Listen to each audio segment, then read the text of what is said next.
नमस्कार साथियों, मैं हूं आपका होस्ट दोस्तों शांतराज। स्वागत करता हूं आपका अपने YouTube channel the gold study point. साथियों, जैसा कि मैं आपसे प्रॉमिस किया था कि पर संडे को मैं आपके बीच एक करेंट इशूज लेकर के आऊँगा जो काफ़ी ज़्यादा सुर्खियों में चल रहा है। तो जैसा कि आज का करेंट इशूज को हम लोग देखते हैं। आज का करेंट इशूज है Russia cuts US dollar holdings in 119 billion wealth fund to zero. मतलब रसिया ने अपने वेल्थ फंड में से यूएस डॉलर को हटा दिया है। उसके वेल्थ फंड में जो 119 बिलियन यूएस डॉलर था उसको खत्म करके जीरो पे कर दिया है। आखिर ऐसा क्यों किया रसिया, क्या कारण है, इन तमाम चीज़ों को जानने की इस वीडियो के माध्यम से कोशिश करेंगे। सबसे पहले आपसे रिक्वेस्ट है कि आप जल्दी से वीडियो को शेयर कर दीजिए। जो भी आपके फ्रेंड हैं, जो भी आपके रिलेटिव हैं, जो भी कम्पिटिटिव एग्जामिनेशन की प्रिपरेशन कर रहे हैं, उनके लिए करंट इशूज काफ़ी इंपॉर्टेंट है। इस करंट इशूज में हम लोग बहुत तरह की चीज़ समझने की कोशिश करेंगे, तो एक बार जल्दी से शेयर कर दीजिए और चलिए क्लास स्टार्ट करते हैं। तो सबसे फर्स्ट चीज आता है कि वेल्थ फंड क्या होता है। वेल्थ फंड क्या होता है, what is wealth fund. Wealth fund के बारे में हम बोल सकते हैं कि कंट्री का जो प्रॉफिट होता है, कंट्री उस प्रॉफिट में से उस प्रॉफिट में से कुछ हिस्सा को इन्वेस्ट करने के लिए रखती है। मतलब कुछ प्रॉफिट में से कुछ हिस्सा को इन्वेस्ट करने के लिए रखती है, उसी को वेल्थ फंड कहा जाता है।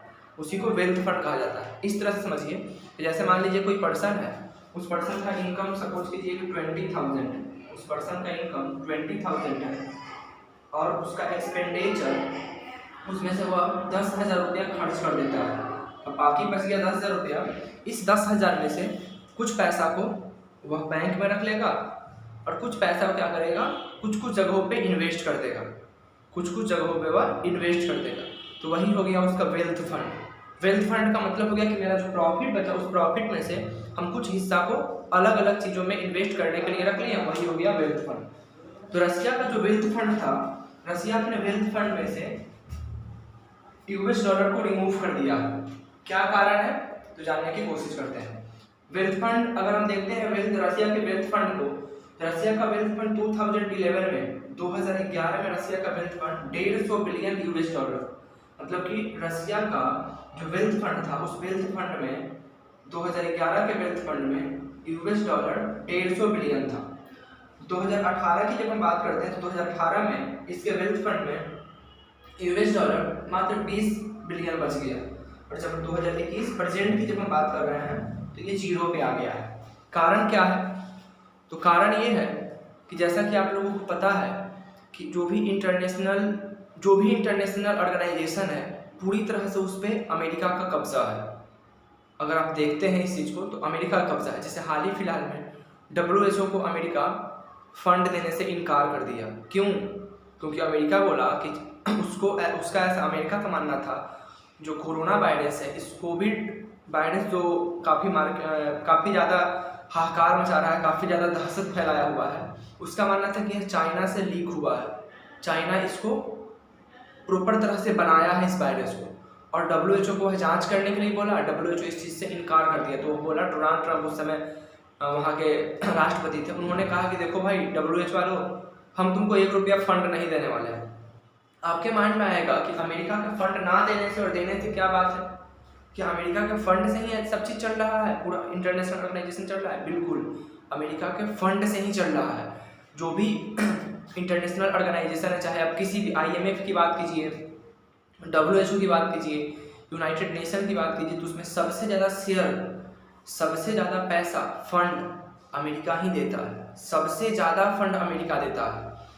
उसके साथ साथ अमेरिकी डॉलर को, अमेरिका का जो यूएस डॉलर है, उस डॉलर को इंटरनेशनल करेंसी के रूप में, इंटरनेशनल मार्केट में इंटरनेशनल करेंसी के रूप में एज एक्सेप्ट किया गया है। कौन इसको एक्सेप्ट किया है? तो IMF हो गया, जो भी इंटरनेशनल बैंक है वह इसको एज अ इंटरनेशनल करेंसी के रूप में एक्सेप्ट किया है। क्या कारण है? तो कारण सिंपल सा है कि आज अगर देखिएगा तो मतलब पूरी तरह से अपना इकोनॉमिक्स जो है वर्ल्ड का पूरी तरह से डिपेंड है अमेरिका के ऊपर।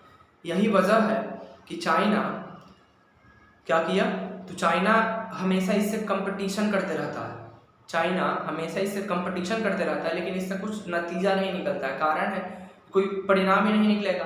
अमेरिका जब चाहेगा, अगर अमेरिका चाहे तो अपने डॉलर को ख़त्म कर दे, तो जो जो डॉलर को जमा करके रखा है सबका वैल्यू ख़त्म हो जाएगा। जो जो लोग डॉलर को जमा करके रखा है उसका वैल्यू ख़त्म हो जाएगा। तो इसी कारण से पूरी तरह से देखा जाए तो आज मोस्ट ऑफ वर्ल्ड का इकोनॉमी जो है वह अमेरिका के ऊपर डिपेंड है। तो रसिया के ऊपर हुआ क्या, सबसे पहले समझने की कोशिश करते हैं। 2021 में, ये तो 2011 का हम बात करते हैं, 2021 में रसिया के वेल्थ फंड की बात करते हैं। तो रसिया के वेल्थ फंड में 40% यूरो है। मतलब रसिया का जो वेल्थ फंड है, वेल्थ फंड का मतलब जैसे रसिया कुछ अपना पैसा जमा करके रखा है, कुछ इन्वेस्ट करने के लिए कुछ मनी रखा है कि इसको हम इन्वेस्ट करेंगे और इससे पैसा बनाएंगे। उस मनी में यूरो 40% है, 30% युआन है। यूरो क्या है, तो जो यूरोपियन यूनियन का ये मुद्रा है यूरो, इसको भी एज ए इंटरनेशनल करेंसी घोषित किया गया। लेकिन सबसे ज़्यादा महत्व डॉलर को मिलता है, कारण है, यही कारण है। तो यूरो 40% है। उसके बाद 30% वह युआन को रखा। युआन क्या है, चाइना का करेंसी है, चाइना का ये मुद्रा है। तो इस युआन 30% है और 5% येन है और 5% पाउंड है। इस तरह से इसका स्ट्रक्चर है वेल्थ फंड का वर्तमान में। आखिर ऐसा क्यों किया ये, तो कारण है 2018 की, जब आपको बात याद होगा, जब डोनाल्ड ट्रंप सत्ता में आए थे तो उन्होंने एक घोषणा करते हैं, मतलब एक एक्ट लाते हैं, जिस एक्ट का नाम था काटसा एक्ट। जिस एक्ट का नाम था काटसा एक्ट। काटसा एक्ट था क्या, तो CAATSA act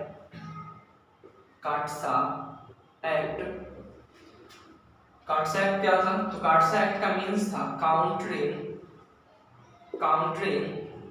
America's adversaries through sanction act. America ने क्या किया, काउंटर किया, किसको, उसके एडवर्सरीज को, उसके विरोधी जो भी कंट्री थे, उन विरोधी कंट्री को एक सैंक्शन एक्ट लगा करके क्या कर दिया, उनको काउंटर कर दिया। काउंटर करने का मतलब है प्रतिबंध लगा दिया।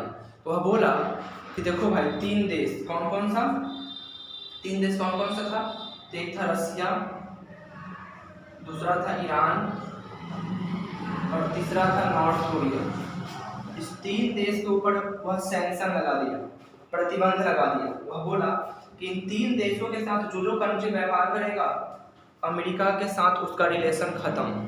मतलब अगर अमेरिका के साथ तुम रिलेशन बनाए रखना चाहते हो कि अमेरिका तुम्हारी समय समय पर मदद करे, तुम्हारा हाल चाल पूछे कि कैसे हो भाई, तो इन तीनों कंट्री से तुमको क्या करना होगा, अपना रिलेशन खत्म करना होगा। रिलेशन खत्म करना मतलब कि इनसे व्यापार नहीं करना होगा, किसी भी तरह का ट्रेड इनसे नहीं करना होगा, ठीक है, किसी भी तरह का ट्रेड इनसे नहीं करना होगा।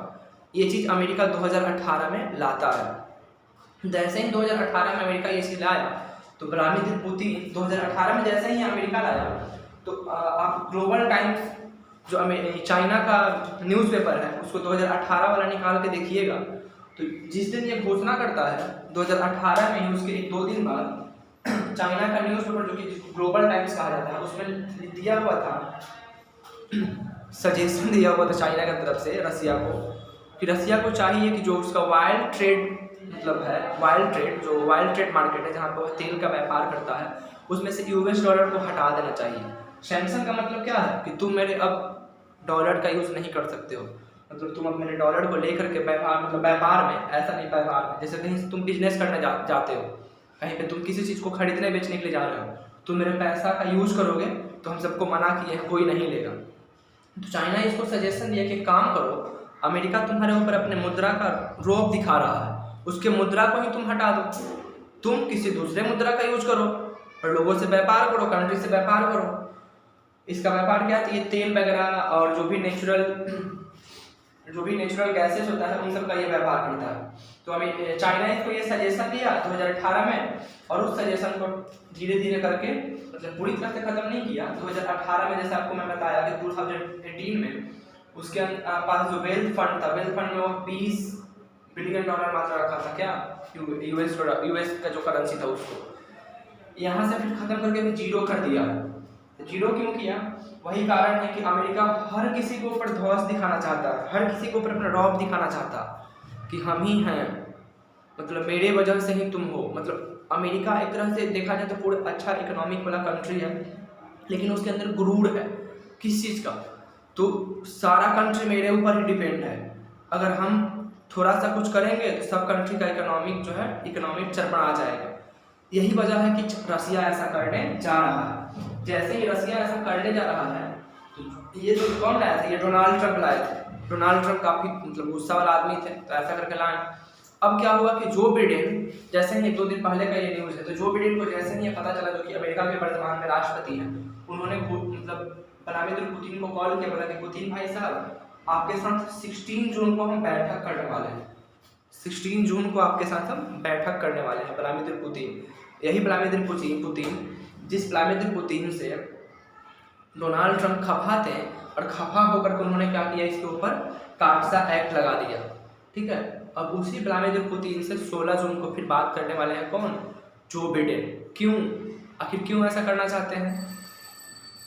तो अब सिंपल से समझ लीजिए कि कोई भी जैसे यूएस डॉलर ही है तो उसका मार्केट में वैल्यू है। क्यों वैल्यू है? क्योंकि सब कंट्री इसका यूज कर रहा है, सब कंट्री इसका यूज कर रहा है। जैसे कोई कंपनी का ही आप नाम ले लीजिए, कोई भी कंपनी है, वह कंपनी का वैल्यू कब इंक्रीज कर जाता है? जब इसका यूजर जो है ज़्यादा बन जाता है, मतलब इस कंपनी का यूजर ज़्यादा हो जाएगा, यूज करने वाला इसका ज़्यादा हो जाएगा लोग, तब ये कंपनी क्या बन जाएगा, ये कंपनी का वैल्यू मार्केट में काफ़ी ज़्यादा हो जाएगा। सेम यूएस डॉलर का बात है। यूएस डॉलर सभी कंट्री इसको इंटरनेशनल मार्केट में एक्सेप्ट किया हुआ है, मतलब इंटरनेशनल जो भी ट्रेड होता है उस ट्रेड में यूएस डॉलर को ज़्यादा महत्व दिया जाता है। जो भी लेन देन होता है वो लोग यूएस डॉलर में लेन देन करना पसंद करता है। तो ट्रांजेक्शन इसका ज़्यादा है, लेन देन ज़्यादा हो रहा है। जब इसका लेन देन कम होने लगेगा तो इन्फ्लेशन आ जाएगा, इन्फ्लेशन आ जाएगा, इन्फ्लेशन, या फिर हम बोल सकते हैं यहाँ पे कि इन्फ्लेशन आ जाएगा। इन्फ्लेशन आ जाएगा मतलब डॉलर का अपमूल्यन हो जाएगा। अपमूल्यन का मतलब कि डॉलर का वैल्यू गिरना स्टार्ट हो जाएगा। बहुत सारा अमेरिकन जो भी इकोनॉमिस्ट हैं वह ऐसा प्रिडिक्शन दे रहे हैं कि अगर अमेरिका नहीं सुधरा, इस पर कुछ एक्शन नहीं लिया, तो ये यूएस डॉलर बर्बाद हो जाएगा। समझ चुके हैं बात को, ये यूएस डॉलर बर्बाद हो जाएगा। तो यही वजह है, शायद मेरा ऐसा मानना है कि 16 जून को जो बैठक होने वाला है उस बैठक में शायद इसी से रिलेटेड बात किया जाएगा। जो बिडेन इसी से संबंधित कुछ बात करेंगे। खुद सोचिए कि एक तरफ चाइना जो हमेशा अमेरिका कंपीट करने की कोशिश करता है, हमेशा अमेरिका को कंपटीशन करने की कोशिश करता है, हमेशा अमेरिका से आगे निकलने की कोशिश करता है। वह चाहता है कि हम एक शक्तिशाली देश के रूप में उभर करके सामने आए। यही वजह है कि जो भी इंटरनेशनल ऑर्गेनाइजेशन है, उस इंटरनेशनल ऑर्गेनाइजेशन से चाइना यह रिक्वेस्ट भी किया है कि मेरे भी करेंसी को क्या किया जाए, एज अ इंटरनेशनल करेंसी के रूप में स्वीकार किया जाए। तो चाइना के देख सकते हैं यहाँ पे, चाइना का जो युआन है इसको 30% कर दिया। यही कारण है कि कुछ ना कुछ लोचा चल रहा है यहाँ। तो चाइना ऐसे भी आगे निकलने की कोशिश कर रहा है, तो इसको सपोर्ट करेगा। उसके अलावा जिस चीज़ पे ये सैंक्शन लगाया है, रसिया हो गया, नॉर्थ कोरिया हो गया, ईरान हो गया, अगर ये तीनों मिल जाता है, ये चारों मिल जाता है, तो शायद धीरे धीरे करके मोस्ट ऑफ अगर कंट्री को अपने तरफ मैनिपुलेट कर लेता है तो फिर ये दिक्कत हो जाएगा अमेरिका के लिए। तो अमेरिका को इस पर बहुत जल्द एक्शन लेना चाहिए, और लेने के लिए साल 16 जून को यही बैठक होने वाला है। तो आगे फिर क्या होगा इसको हम लोग जब 16 जून को जैसे ही बैठक कंप्लीट हो जाएगा तो नेक्स्ट संडे को फिर मैं वीडियो करने की कोशिश करूँगा इस टॉपिक के ऊपर। तो अगर क्लास अच्छा लगा हो, ये सेशन आपको पसंद आया हो, तो इस वीडियो को अपने दोस्तों के बीच शेयर करें, चैनल को सब्सक्राइब करें और लाइक करें। Thank you, thanks for watching.